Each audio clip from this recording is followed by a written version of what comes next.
अस्सलाम वालेकुम। आज आप लोगों को थोड़ा सा हज़रत दाहिया कल्बी रज़ी अल्लाह अन्हो के बारे में बताती हूँ।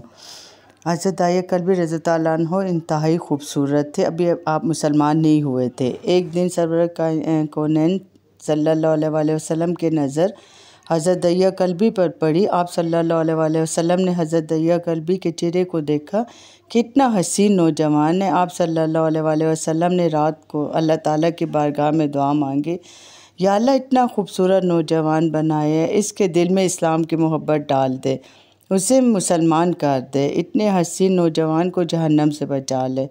रात को आप सल्लल्लाहु अलैहि वसल्लम ने दुआ फरमाई। सुबह हज़रत दाहिया कल्बी रज़ी अल्लाह अन्हो आप सल्लल्लाहु अलैहि वसल्लम की खिदमत में हाजिर हो गए। हज़रत दाहिया कल्बी रज़ी अल्लाह अन्हो कहने लगे, ए अल्लाह ताला के रसूल सल्लल्लाहु अलैहि वसल्लम, बताइए आप क्या अहकाम लेकर आए हैं। आपने फरमाया, मैं अल्लाह का रसूल हूँ और अल्लाह वाहिद है, उसका कोई शरीक नहीं। फिर तौहीद और रिसालत के बारे में हज़रत दाहिया कल्बी को बताया। हज़रत दाहिया कल्बी ने कहा, ए अल्लाह ताला के नबी सल्लल्लाहु अलैहि वसल्लम, मैं मुसलमान तो हो जाऊँ, लेकिन एक बात का हर वक्त डर लगा रहता है। एक गुनाह मैंने ऐसा किया है कि आपका अल्लाह मुझे कभी माफ़ नहीं करेगा। आप सल्लल्लाहु अलैहि वसल्लम ने पूछा, कौन सा गुनाह? दाहिया कल्बी ने कहा, या रसूलल्लाह सल्लल्लाहु अलैहि वसल्लम, मैं अपने कबीले का सरबराह हूँ और हमारे यहाँ बेटियों की पैदाइश पर उन्हें ज़िंदा दफन कर दिया जाता है। मैं क्योंकि कबीले का सरदार हूँ, इसलिए मैंने 70 घरों की बेटियों को ज़िंदा दफन किया है। आपका रब मुझे कभी माफ़ नहीं करेगा। उसी वक्त हज़रत जिब्राईल अमीन हाजिर हुए और फरमाया, या रसूलल्लाह सल्लल्लाहु अलैहि वसल्लम, अल्लाह ताला आपको सलाम कहते हैं और फरमाते हैं कि इससे कहे, अब तक जो हो गया वो हो गया, इसके बाद ऐसा गुनाह कभी ना करना, हमने माफ़ कर दिया। हज़रत दाहिया आप सल्लल्लाहु अलैहि वसल्लम की ज़ुबान से ये बात सुनकर रोने लगे। आपने फरमाया, दाहिया अब क्या हुआ है, क्यों रोते हो? हज़रत दाहिया कल्बी कहने लगे, या रसूलल्लाह सल्लल्लाहु अलैहि वसल्लम, मेरा एक गुनाह और भी है जिसे आपका रब कभी माफ़ नहीं करेगा। आप सल्लल्लाहु अलैहि वसल्लम ने फरमाया, दाहिया कैसा गुनाह, बताओ। हज़रत दाहिया कल्बी फरमाने लगे, या रसूलल्लाह सल्लल्लाहु अलैहि वसल्लम, मेरी बीवी हामला थी और मुझे किसी काम के गर्ज से दूसरे मुल्क जाना था।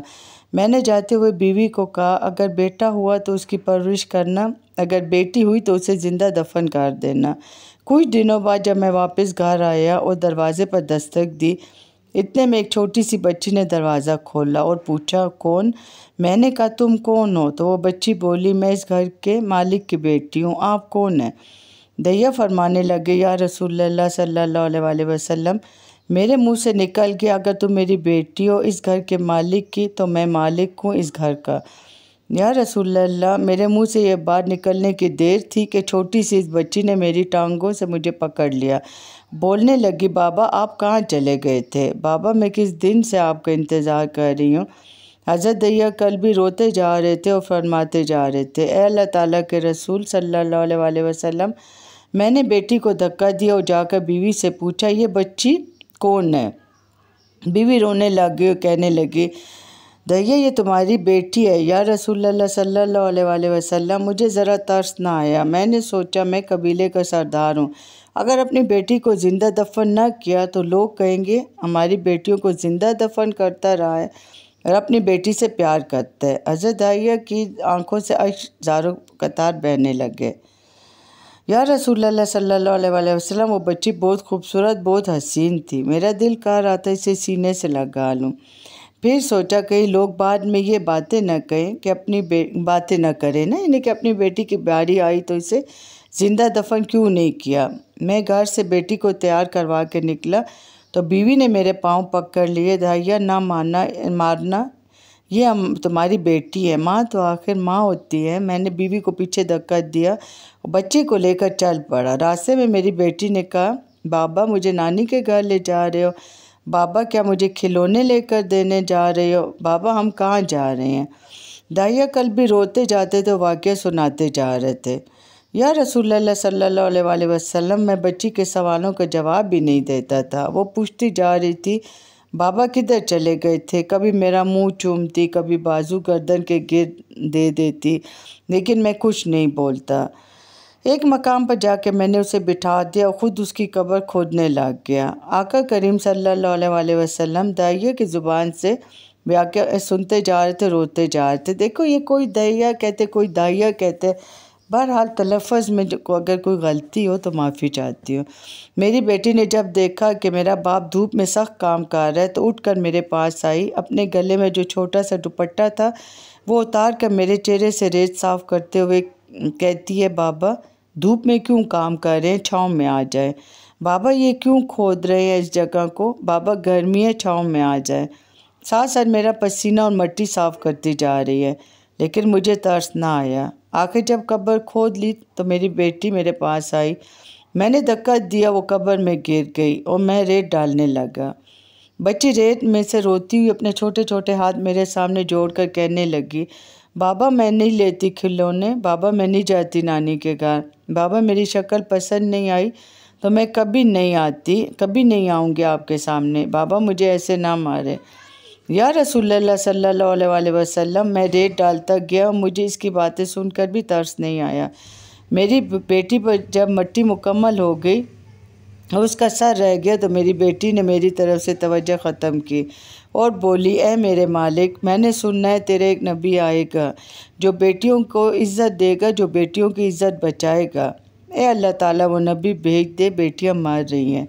मैंने उसे रेत में दफना दिया। हज़रत दाहिया कल्बी रज़ियल्लाहु ताला अन्हु वाक़या सुनाते हुए बेइंतहा रोए। ये वाक़या जब बता दिया तो देखा आप सल्लल्लाहु अलैहि वसल्लम इतना रो रहे हैं कि आपकी दाढ़ी मुबारक आंसुओं से गीली हो गई।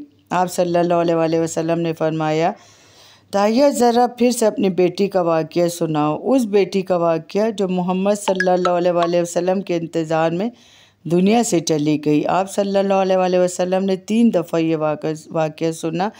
इतना रोई कि आप सल्लल्लाहु अलैहि वसल्लम को देखकर सहाबा कराम भी रोने लग गए और कहने लगे, ए दाहिया क्यों रुलाते हैं हमारे आका करीम सल्लल्लाहु अलैहि वसल्लम को, हमसे बर्दाश्त नहीं हो रहा।